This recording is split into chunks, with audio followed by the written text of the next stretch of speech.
Kas tad bija pirmais? Vista vai ola?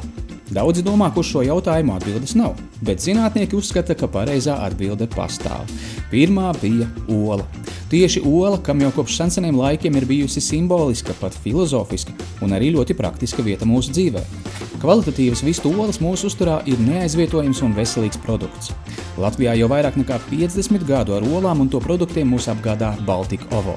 Bet ne visi zina, ka šis uzņēmums šobrīd ir lielākais olu un olu produktu ražotājs Ziemeļa Eiropā. Baltika Ovo vistas gadā izdeva vairāk nekā 700 miljonu olu.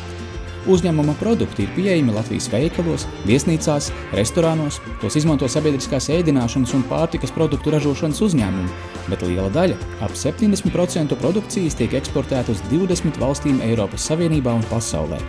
Baltika Ovo ir uz eksportu vērsts uzņēmums, ik gadu valsts budžetā ienesot ap 10 miljoniem eiro. Baltika Ovo rūpējas ne tikai par kvalitatīvu pārtikas produktu ražošanu, bet arī gadu no gada veic uzlabojumus dzīvnieku labturībā. Pēdējo gadu laikā ir ieguldīta vairāki 10 miljoni eiro pārējai no sprostu uz kūts sistēmu. Ir attīstīta dējai vistu audzēšana ārpus būriem. Baltika Ovo veic būtiskus ieguldījumus ietekmes uz vidi samazināšanā. Nevēlamies radīt atkritumus, uzņēmums pārvērš tos resursā. Kūtsmēslus pārstrādā biogāzē, no kuras tiek ražota elektrība. Jauninājumus ļauj ieviest laika gaitā pārbaudīt vērtību, motivēta un saliedēta komanda. Baltika Ovo ir vieta, kur katrs darbinieks tiek uzklausīts, kur katra cilvēka ierosinājums var kļūt par problēmas risinājumu. Baltika Ovo ir viens no savas nozares modernākajiem, inovatīvākajiem un progresīvākajiem Latvijas uzņēmumiem visā Eiropā.